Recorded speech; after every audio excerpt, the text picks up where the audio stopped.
Movie की शुरुआत में हमें फ्यूचर का सीन दिखाया जाता है जहां इंसान ने अपने स्वार्थ के लिए धरती की हालत खराब कर दी है और इसी वजह से दुनिया में नेचुरल रिसोर्सेज जैसे तेल, पेट्रोल, डीजल की कमी होने लगी है। इन सभी समस्याओं को देखते हुए साइंटिस्टों ने रिसर्च करके एक ऐसा फ्यूल बनाया है जो इस दुनिया में फ्यूल की कमी को पूरा करता है। लेकिन इंसानों की भूख कभी शांत नहीं होती। अब लोगों की दूसरी समस्या ये थी कि सभी एक दूसरे से बेस्ट और सुंदर दिखना चाहते थे। तब साइंटिस्टों ने इजाद किया एक ट्रांसफॉर्मेशन सिस्टम, यानी एक ऐसी टेक्नोलॉजी बनाई जिसमें 16 साल के होने पर इंसानों को एक मशीन के अंदर डालकर बेहद ही सुंदर और सेक्सी बना दिया जाता था। लेकिन फिर इसके बाद क्या और इन सब की क्या कीमत चुकानी पड़ी, ये सब आज की मूवी एक्सप्लेनेशन में आप जानेंगे। हेलो दोस्तों, आज हम आपको साल 2024 की बेहतरीन साइंस फिक्शन फिल्म अगलीज एक्सप्लेन करने वाले हैं, जिसका कॉन्सेप्ट दूसरी मूवी से काफी हटके है। मूवी की शुरुआत में एक बेहद ही खूबसूरत लड़की दिखाई जाती है जिसका नाम टेली होता है, जो शीशे के सामने अपने आप को निहारते हुए खुश हो रही थी। दरअसल उसका 16th बर्थडे आने वाला था और वो चाहती थी कि वो बेहद खूबसूरत दिखे। तभी उसके दोस्त पेरिस का मैसेज आता है जो उसे मिलने के लिए छत पे बुलाता है। पेरिस दीवारों पर चढ़ते हुए छत पर पहुंच जाती है। दोनों वहां उस सिटी को देखते हैं जहां वो लोग रहते हैं जो अब खूबसूरत हो चुके थे। टेली पेरिस से कहती कि देखो वो अपनी लाइफ में कितने खुश हैं। अगले दिन पेरिस का बर्थडे होता है और वो सुंदर बनने के लिए काफी एक्साइटेड था। फिर दोनों एक दूसरे का हाथ देखते हैं जहां उनकी नजर उस घाव पर पड़ती है जो उनकी दोस्ती की निशानी थी। तभी पेरिस टेली से कहता है बस 3 महीने और इसके बाद तुम्हारी भी सर्जरी हो जाएगी और तुम भी उन लोगों के बीच होगी। और वो ऐसा इसलिए बोलता है क्योंकि कल उसकी सर्जरी थी। वैसे कोई भी इंसान अमीर और सुंदर बनने के बाद उन लोगों को भूल जाता है जिसने हमेशा अच्छे और बुरे वक्त में साथ दिया होता है। टेली भी इसी डर को अपने मन में समेटे हुए बैठी थी, इसलिए वो पेरिस से कहती है भले ही तुम सुंदर हो जाओ लेकिन मुझे भूलना मत।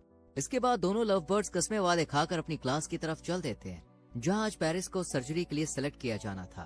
इसके बाद बोर्ड रूम का सीन दिखाया जाता है जहां पर बाकी स्टूडेंट्स के साथ टेली और पेरिस भी मौजूद थे। तभी वहां पर शाय नाम की लड़की अपने दोस्तों के साथ स्मोक नाम की एक जगह के बारे में बात कर रही थी जिसे कोई डेविड नाम का लड़का चलाता था। तभी वहां स्टेज पर एक औरत को दिखाया जाता है जो सही मायने में इस पूरी फैसिलिटी सेंटर की बॉस है।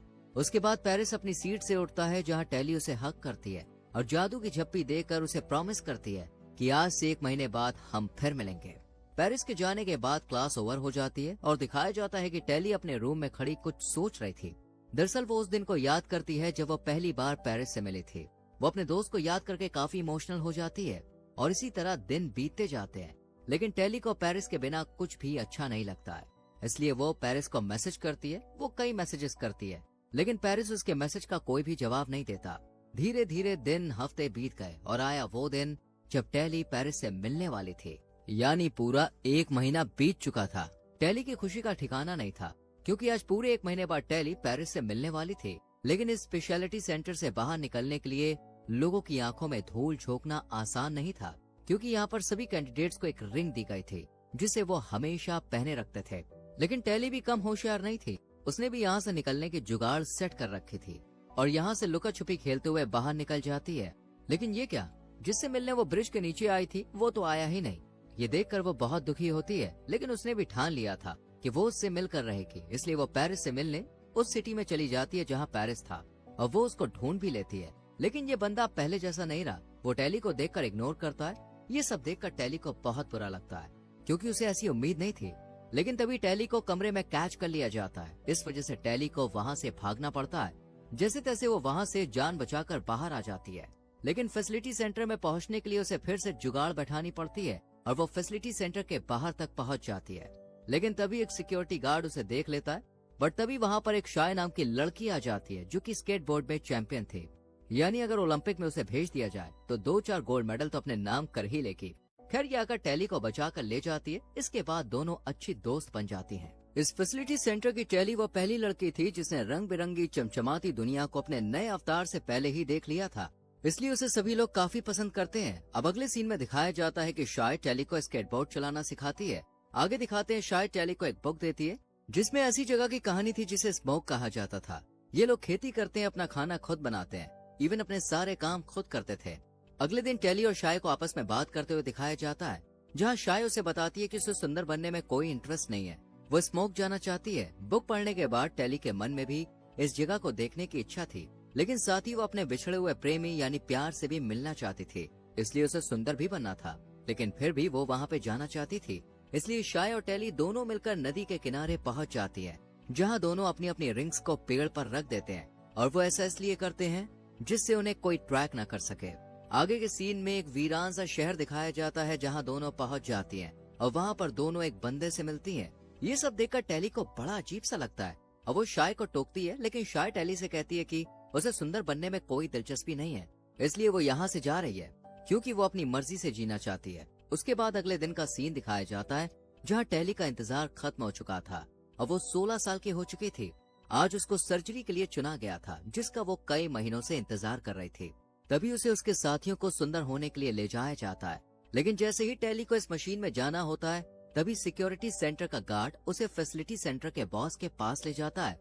और वो इसलिए क्योंकि शाय लापता थी और ये बात सभी जानते थे कि टेली और शाय काफी अच्छे दोस्त थे, इसलिए उसे पूछताछ के लिए बुलाया जाता है। उससे पूछने पर भी टेली शाय का कोई राज उस लेडी बॉस से शेयर नहीं करती है, जिस पर वो लेडी बॉस नाराज हो जाती है और टेली की सर्जरी रोक देती है, जिससे टेली को बहुत बुरा लगता है। अगले सीन में दिखाया जाता है कि टेली का दोस्त पेरिस वहाँ पे आता है, जिसे देखकर टेली काफी शॉक्ड होती है और तब पता चलता है कि पेरिस ऐसा चाहता है कि शाय को ढूंढने में टेली बॉस की मदद करे। इसके बाद टेली बॉस के पास जाती है, जिसके बाद बॉस टेली को बताती है कि डेविड नाम का आदमी हमारी खूबसूरत दुनिया को खत्म करना चाहता है और अगर शाय ने उसकी मदद नहीं की तो वो शाय को मार देगा। टेली को ये जानकर काफी झटका लगता है, क्योंकि उसको इस बात की उम्मीद नहीं थी। इसलिए टेली अपनी दोस्त को ढूंढने के लिए निकल पड़ती है, लेकिन सेंटर वाले उसके सूट में ट्रैकर लगा देते हैं, जिसके बारे में टेली को कुछ भी पता नहीं होता है। टेली को याद आता है कि आखिरी वक्त शाय ने उसे एक पजल दिया था, जिसे टेली को सॉल्व करना था। वो उस पजल की मदद से आगे बढ़ती है। सबसे पहले वो रोलर कोस्टर की सवारी करते हुए एक रेलवे ट्रैक पर पहुंच जाती है। रेलवे ट्रैक का सहारा लेकर वो आगे बढ़ती है और पहाड़ चढ़ती है। पहाड़ पूरा खत्म होने के बाद वो एक खाई के पास पहुंचती है। फिर उसे एक बहुत बड़ा खेत मिलता है, जिसमें फूल होते हैं। ये वही फूल होते हैं जिनसे फ्यूल बनता था, जिसके बारे में हमने शुरुआत में जिक्र किया था।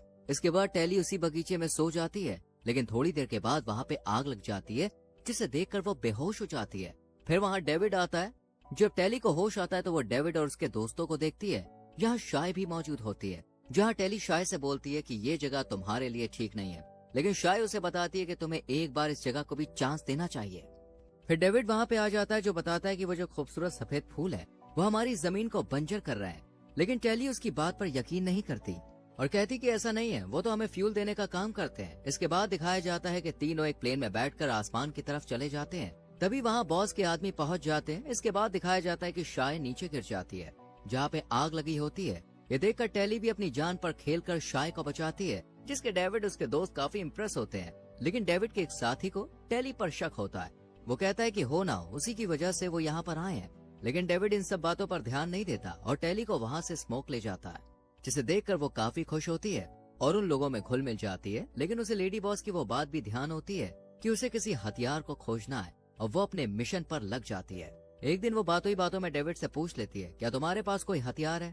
जिसे सुनकर डेविड टेली को अपने पेरेंट्स से मिलवाता है, जहाँ पर उसे पता चलता है कि उसके पेरेंट्स पहले सिटी में डॉक्टर हुआ करते थे और वो बच्चों की सर्जरी करते थे। साथ ही उसे पता चलता है जो लेडी बॉस है वो लोगों की सर्जरी के साथ उनके दिमाग में ऐसा घाव कर दिया करती थी जिससे वो अपनी पहले वाली पर्सनैलिटी भूल जाए, और वो ऐसा इसलिए करते हैं जिससे वो लोगों पर अपना कंट्रोल बना सके। और डेविड के पेरेंट्स वहाँ से भागकर यहाँ आ गए और अब वो ऐसा फॉर्मूला बना रहे हैं जिससे इन सब चीजों से बचा जा सके। और जिस हथियार की बात लेडी बॉस ने कही थी, ये वही हथियार है जिसे वो बना रहे हैं। लेकिन वो हथियार तब तक पूरा नहीं होगा जब तक सिटी में रखे एक सीरम को इसमें नहीं मिलाया जाएगा। अब टेली सब कुछ समझ जाती है और उस लॉकेट को उतार कर फेंक देती है। टेली को अपने किए पर काफी पछतावा होता है। तभी लेडी बॉस के आदमी उस लोकेशन को सर्च कर लेते हैं जहाँ वो लोग थे। उनके सोल्जर में पेरिस भी होता है, जिसकी दूसरी सर्जरी हुई थी और उसके बाद वो एक ताकतवर सोल्जर बन गया था, जो लेडी बॉस के कहने पर डेविड के फादर को मार देता है, जिसके बाद सभी लोग को बंदी बना लिया जाता है। डेविड और टेली वहाँ से भाग जाते हैं, लेकिन फिर वो किसी तरह वहाँ पहुँच जाते हैं जहाँ उनके लोगों को बंदी बनाया गया था। यहाँ पर सभी थे सिवाय शाय के। इसके बाद दिखाया जाता है शाय की सर्जरी हो चुकी है और वो अब बेहद खूबसूरत हो चुकी है। अब डेविड, टेली और उसके दोस्त को सर्जरी के लिए भेजा जाता है, लेकिन तभी वहाँ उनका एक और साथी आता है और वहाँ पर अटैक करता है, जिसकी वजह से उनकी सर्जरी नहीं हो पाती और डेविड की माँ को वो सीरम मिल जाता है जिसकी वो तलाश में थे। जिसके बाद इस सीरम पर एक्सपेरिमेंट करने के लिए किसी एक व्यक्ति की जरूरत थी। तब टेली अपने ऊपर सर्जरी करवाती है। उसके बाद टेली की सर्जरी हो जाती है, जिसके बाद टेली को बहुत खूबसूरत रूप में दिखाया जाता है और यहीं पर फिल्म खत्म होती है। अब आप सोच रहे होंगे कि टेली की सर्जरी के बाद एक्सपेरिमेंट कैसे होगा, तो उसके लिए आपको बता दें टेली ने अपने हाथ पर एक घाव छोड़ा था जिससे वो उसे पहचान लेंगे।